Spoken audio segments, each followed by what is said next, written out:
Good morning. Goeiemôre. How is everybody this morning? Hearty welcome all the way from Tauranga. The weather is actually not Hot. bad. It's hot and sweaty and Yeah. all things I'm nice. struggling. Yeah, As you can see in my hairs.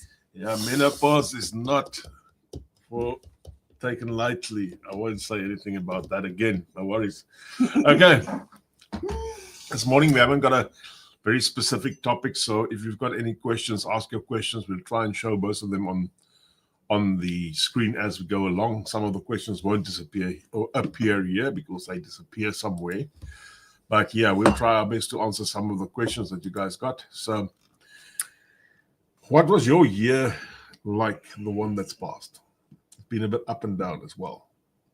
It's Yes, been it all was. over. It's been busy. It's been busy. It's been a weird year. It's been an emotional one. It's been good as well. Yeah. I want to say Ups and downs. it's mostly been good. Yeah. Yeah. We had a few bad patches and a few incidents and stuff, problems with friends and stuff like that. But yeah, Overall, it was good. overall it was good. That's good. It's how you get out of it at the end of the day. So, Yeah. But she has written down. I've written down a massive- few things Ooh, that we can maybe discuss. ooh, a few things. Yes. But that list is about 9 encyclopedias thick. Okay, let's start off. The first question that I got was, what was the biggest mistakes you made before you immigrated? When you were in the process, what was mistakes that you made? I thought I had enough money. Yes. I think that was my biggest mistake. And I doubt if anybody's ever going to prove me wrong there. I thought I had enough money. I underestimated the cost of immigration. I underestimated the cost of immigration on me, on my family, and that is even more than money. It took a lot out of us before we were there. So I think everybody's health had a bit of a hiccup down the line. Yeah, but that's not it's something that you can actually do something about. If you're thinking back, yeah, what it's just would you probably something do? you could do about it. But I just think, okay, for me as well, hindsight. Yes, I would have loved to have more money, but at that stage I had what I had. To wait longer would have meant I would have missed the opportunity. Yeah. So it's a question for, yes, you would love to have more, but if the opportunity is there now, grab it, go. We had the discussion yesterday about some people that really, they have nothing, but they have the opportunity to come. So do you take the opportunity, although you don't have any money, or do you leave it? Thinking back of it, I would still say take the opportunity. Take the opportunity. Struggle, come eat bread here. Yes. And Yeah. that'll be. Yeah, Yeah. because the problem is always with anything that people, I can talk about experience here. I'm not going to my personal life there, but let's say I can talk about experience on this. If you wait for anything to happen, it's probably not going to happen. You get what I'm meaning. If you say I will immigrate as soon as I've got enough money, yes. I won't ever have enough you money. won't. If I've got to say yes, I'll immigrate as soon as I get a specific this or that, it's probably not going to happen. And the thing is, you never know when the opportunity will come again. So if the opportunity is there, I would think take it. Take it. Yeah. Richard Branson, or Sir Richard Branson, always said, if you have an opportunity, grab it, even if you don't have the faintest idea what it's all about. Just go for that. Just say yes, I can Just do that. jump in and I swim. can do that. Keep on swimming. You sound like a banana. Dory. Was it? Okay, let's go on. What is the biggest mistake you made after immigration? I think after immigration, we were forced to buy vehicles in a bit of a haste. Yes. I think if I just took another week, I would have probably bought a different car. Okay. But at that specific stage, we had 7 days to do everything. Yes. I had to get a car for you, car for me, car for Zahn. We had to get cars as soon as possible. I waited a few months before we bought No, mine. you waited a bit longer, Yeah. but the thing is, I had to get a vehicle to get us from there to here. Yes. And that was... Yeah. And the thing is, your budget is not big. No, your budget's So, not big. And I didn't want to do any debt. Yes. I had debt in South Africa, a car and a house on debt. And then I had an overdraft for my business. That's all the debt I had in South Africa. I didn't do clothing or Edgar's or Pep or whatever. I don't know where you can get clothing. I don't do that. Yeah. I'd rather not buy it than go on to debt. And the thing is, when we arrived in New Zealand, that was the time where you could still get vehicles between 3,000 and 7,000. That wasn't that bad. It wasn't that bad, but that's not what we wanted. I wanted something that was a bit better than. Yeah, I'm just talking about. So what I think I should have actually done at that specific stage, I should have done whatever money I had and bought another $10,000, let's say, on debt to buy the car and buy something way better. Yeah. Because I had to upgrade that vehicle not long after I bought it. And then the second one wasn't any better. But the thing is also, we didn't know how much money we are going to. That's the thing. You don't know how much money you're going to have. Yeah. So you didn't want to make. Downplayed it a lot. Yeah. Yeah. So. We didn't buy bad. We bought nice. They lasted us. For the period that they had. And they were in very good condition. So. I mean, the Lexus that gave us a lot of crap. So. The what? The hybrid thing that cut out. Yeah, but that was afterwards. Yeah. That you could have bought something different. Don't give immigration. No, I'm not giving immigration the fault. I wanted the 3.3 liters on hybrid, which sounded a good idea, but it wasn't. It didn't work the way it should have. Yeah. What would you say was your biggest surprise when you arrived in New Zealand? Not a lot of people have had the same surprise. No. Because once we've been here in 2016, we saw what the country was all about. We went back and only could come 2 years later. And 2 years later, New Zealand has changed as in crazy. In what way? Oh, I mean, cars, everything. The time, I actually thought I would buy an oldish RAV4 because that was what was the in-car in New Zealand. And I at the airport hired an old RAV4 and they got us brand spanking new RAV4. I must say, 2 years, in 2016. In 2 years, a lot have changed. On the roads, all the older cars, there wasn't actually quite a lot of new cars. And when we came here in 2018, it was quite a different story. It changed a lot. Yeah, it was. That's good morning to everybody. Say good morning. Anna, Lisa, Vanita saying good morning. That one from Vanita is very good. Us 25 years ago, we should have brought all our electronics. Exchange rate was 3-1. Yeah, you never know, eh? You never know. Brought gold and everything else. Vanita also saying her biggest regret is not knowing her employment rights in New Zealand. At that time, social media and all the other online information wasn't available. And the thing is, you knew you don't want to make waves. You want to just. This is a new country. This is the way probably they do it. You just go on. And the thing is now, I think it's actually better not to have the social media because now everyone gives their 2 cents Everybody's on what a lawyer it is. these days. And you can't actually go on what anyone says unless it's an immigration advisor.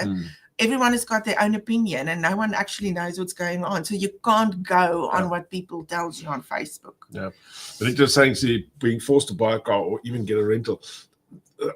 We had a rental for 7 days, and it was rather expensive at that stage because I thought I was renting an old RAV4 just to drive the thing to see what it was because I was going to buy an old RAV4. But I know that there are now companies. I'm thinking of Trevor and those guys. Where you can rent a car for a longer period and maybe just and then it's not that crazy expensive. So maybe that's something to consider. Oh yeah, something to consider.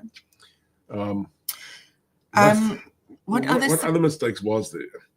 I think my biggest mistake was to take you shopping in the beginning because she didn't want to buy anything. It was just too expensive and she didn't know what to buy.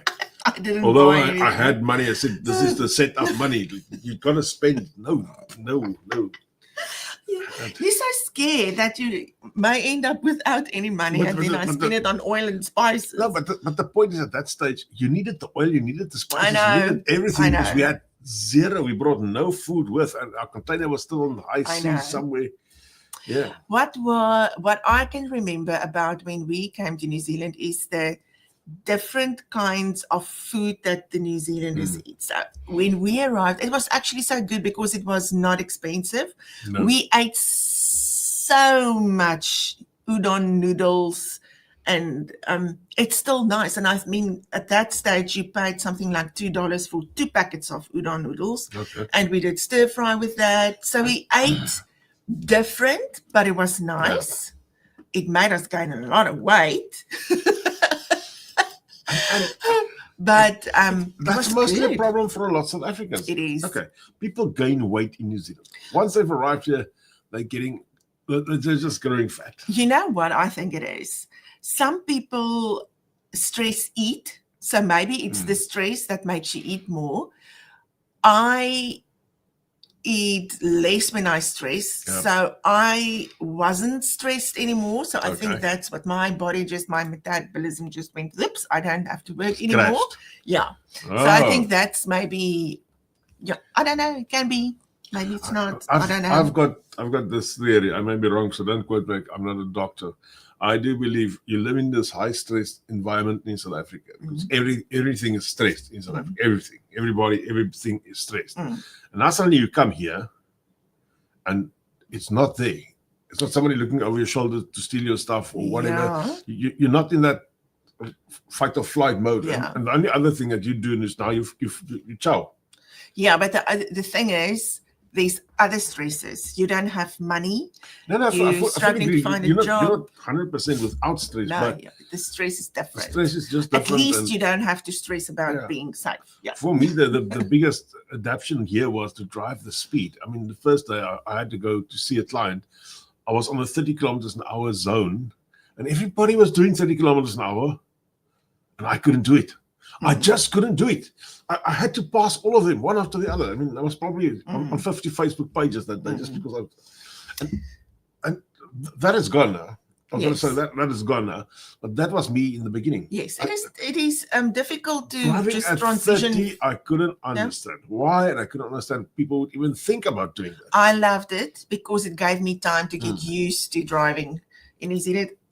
Luckily, we don't drive on the same side as South Africa. Otherwise, I probably still wouldn't have. It would be probably 10 times more difficult. But just saying there's too much junk food in New Zealand and it's cheaper than good food. It's probably a fact as well. So, yeah.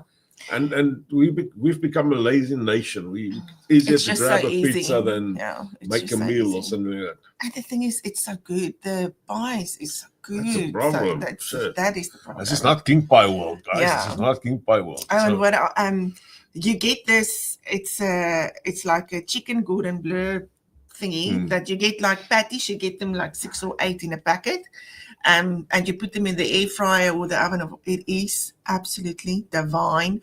And another thing that you get is the lasagna toppers. It's like a compact little lasagna. I haven't had my breakfast this morning, so I think we should stop talking about it's food. really good, and it's not expensive, like Vanita says. Yeah. Another thing that Vanita is saying is talking about a house rental in a short space of time because you're kind of pressured to get something, and you still don't know the areas. It took me more than a year to get used to the different suburbs in Tauranga. And to understand where we are, you want to stay. Yes. So that makes absolute sense. I don't know if you can do it anymore, but at some stage when we arrived, you could rent a house on a monthly basis. You could say, Now that was the Airbnb way. No. You could rent for a year, or you could rent for 2 months or 3 months, but I don't think you can do that anymore. I don't think so. I think it's a year. I have to say about the Airbnb, we negotiated with the owner, and we got the Airbnb, which included our Wi-Fi, it included our electricity, it included our water, cheaper than our rental. Yes, so that was not a bad steal, to be quite frank. I must really say we had so many wonderful things falling in place when we arrived in New Zealand. Everything was just, I think the dear Lord knew Mariska's not going to make it if you don't make it easy on her. So that we stayed there for 4 weeks. You think it was easy? It was easier than we went to about 5 million different open homes. I know, but still. They got so hurtful. Imagine we had to do that in 2 weeks. Find something in 2 weeks. We had to do it in 4 weeks. But we had 4 weeks. Yeah, we had 4 weeks. Yeah. I was lucky, so. Yeah. But it still costs money at the end of the day. Yeah, it does. So it is difficult. And the thing is, it is quite stressful to find a house. The open homes, like everyone will tell you, there would be like 5 or 6 different couples coming to have a look at the open home, and you just one, and everyone that wants to apply applies, and then the owner decides if he wants to live in his house. So what I would suggest when you come from South Africa, because in New Zealand they can phone your previous rent, what do you call them? Landlord, and for a reference. But when you're new in New Zealand, you've got no references. So what I would suggest is, if you owned a home in South Africa, maybe just bring the papers with you to show that you owned a home, and maybe a few pictures of what the house looked like. And what I did is I went to talk to the agent every time we arrived at an open home. Yes. For the first few weeks, I couldn't understand what they were saying to me because I struggled with the Kiwi English. So they were, I was just, yes, very nice. I'm from South Africa. That's Africa, yes. Yeah, it was. So difficult. it was difficult, but yeah. And that made a difference. I think if they know your situation. And the thing is, what I always say, and I don't know how people, you should see some of the people that comes and look at houses. They look like I wouldn't even let them in my house if I was the landlord. I mean, maybe just dress nicely. I always thought it's a good thing when the people arrive, there was a wrecked car and about 10 kids just get out. Yeah, it's okay. Let them come. Okay, I'll probably get this house rather than they could. Yeah. But Yeah, so it is very stressful. Then they let you know, so nah, you're not no good for the house. You think, what the heck? Yeah. So yeah. What more should I do? Yeah. I've already asked this, but is there anything else that you would have done differently? Maybe when you just arrive?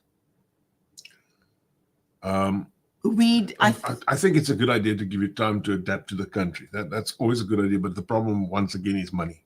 You need money to adapt. You need money. And normally you're here on a work visa, and the boss wants you to start work, and you can't take time off just to learn or know the country, get a bit orientated in your area, because that takes time just to know exactly where you are. Where's the sun coming up? It's totally different than where you were in South Africa. So and I think one thing that the mistake that I see what Benito's saying, the mistake that I made when we immigrated is I thought in my head, I had a totally different picture about New Zealand. And I thought it was going to be easy to adapt. I started to know how you got to that picture because you were here in 2016. No, but that was before I was here. Okay. And the thing is also, when we were here, I wasn't in a good space. And we had 2 weeks. So we were from Auckland to Wellington. There wasn't time to kind of look what a town how it works and how things, So I had a different picture.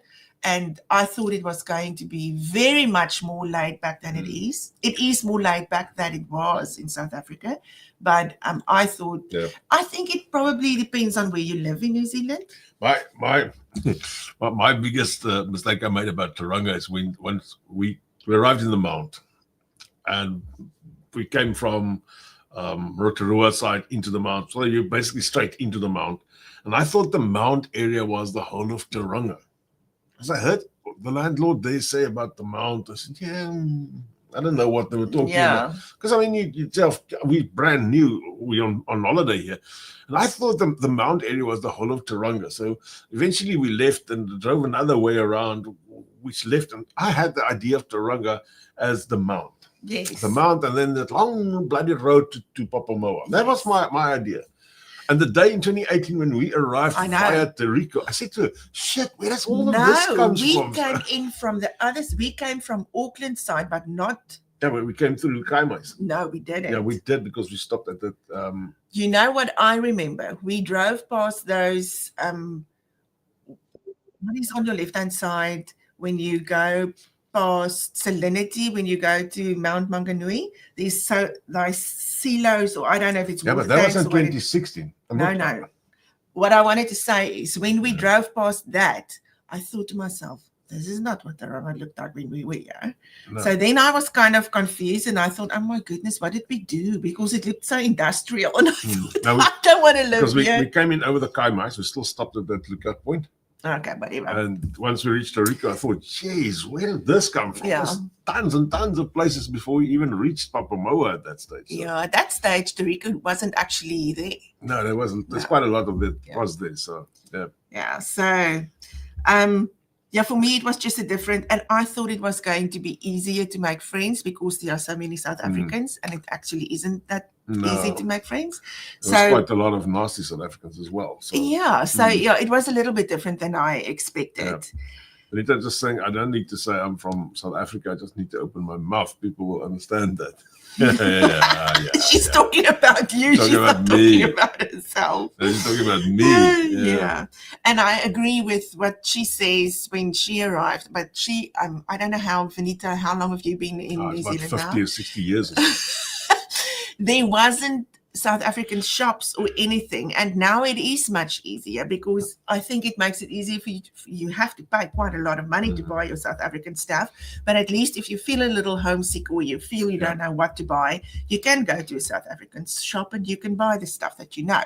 Yeah. So the interesting fact that I got to know about a year ago. So if you wanted to go to Rotorua in the past, you had to take a ship to Tauranga because there was no physical road between the two. It was quite interesting that at a place like this island had no physical roads connecting towns. You know what? I think it is there is a lot of history, although New Zealand is a very young country. There's a lot of history. If I just take the road, the old Tauranga road, from Auckland, it's got quite a history about it, and the postcard that used to go to Rotorua via the gorge. And if you wanted to go to Rotorua, there was a road, there's no cars. So So I think if you want to just get your head around it, maybe do some research about the country and where you live and what was there and how it worked, and you will feel much more at home if you know a little bit more about it. Try to immerse yourself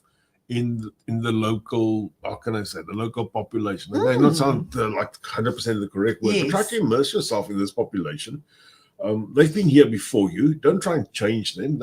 It's not going to happen anyway. One of my biggest surprises was that everybody spoke English. Yes.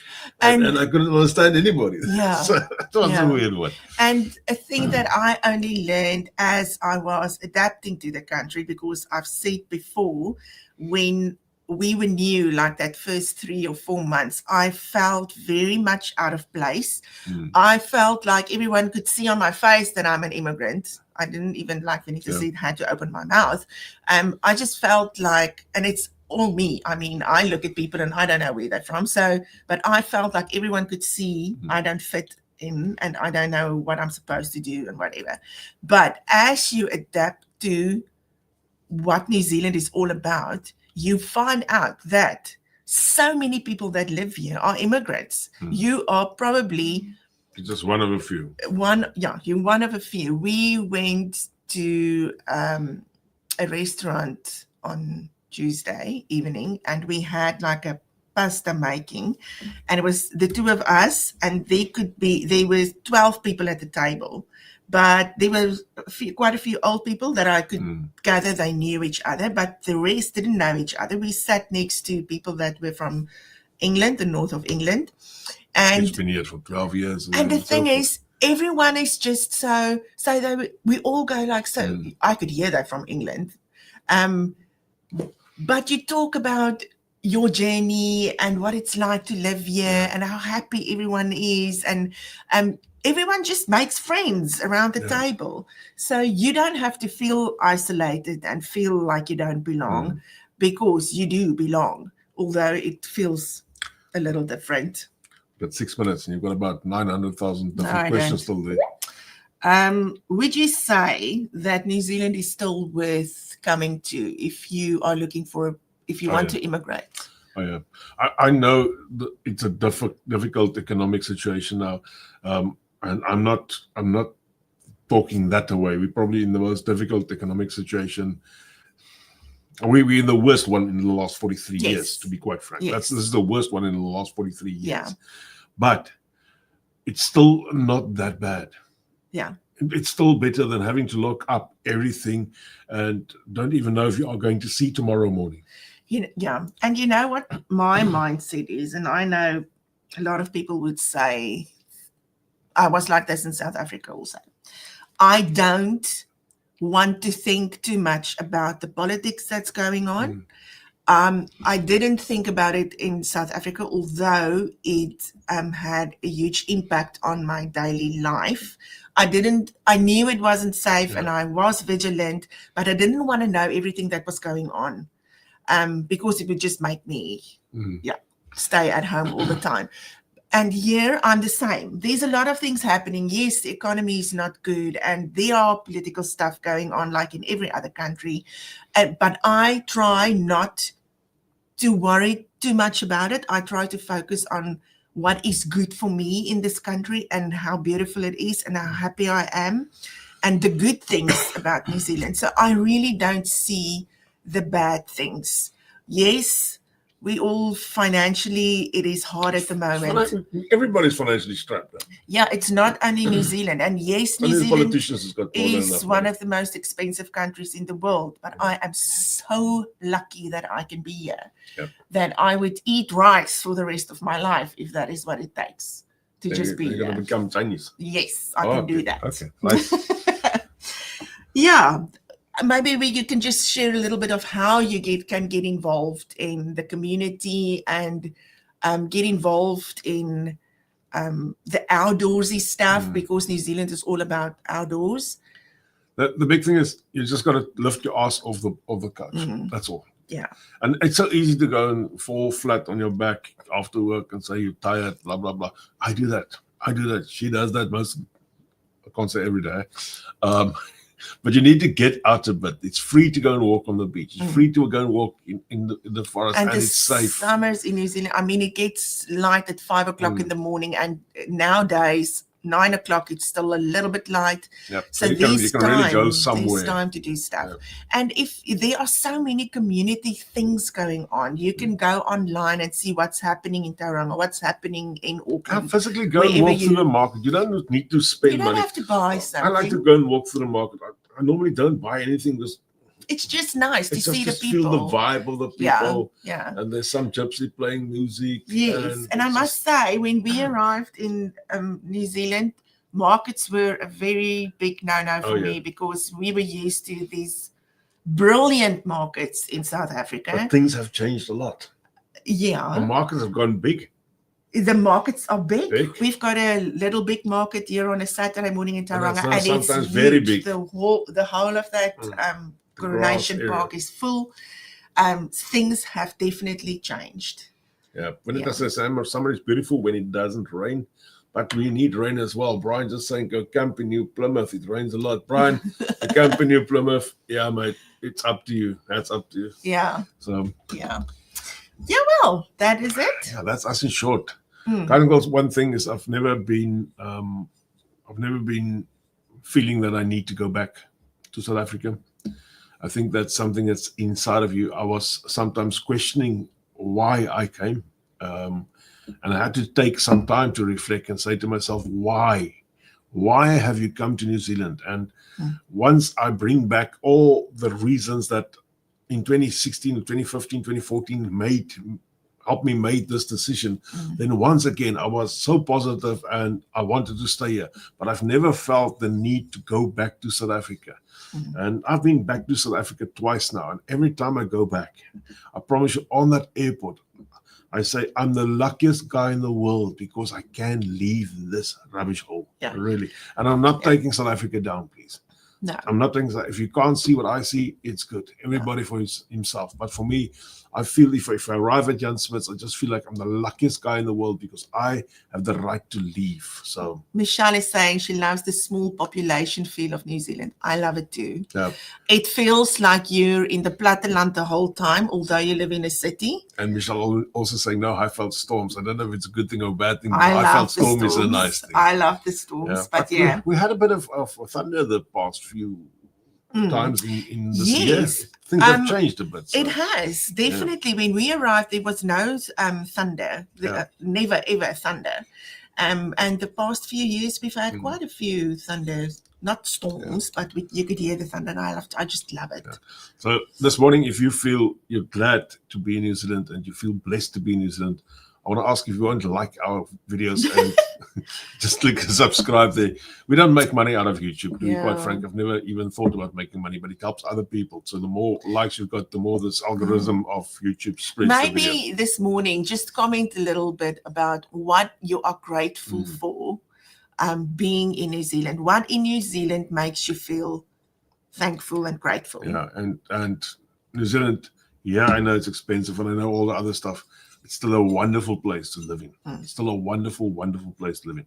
I would have loved to be able to grow up in this country. Yeah. I'm being quite frank. Being so near the ocean and the beaches that's so accessible, I would have loved to grow up here. It would have made me a total different man than I am today. But I like you the way you are. You would have liked me more.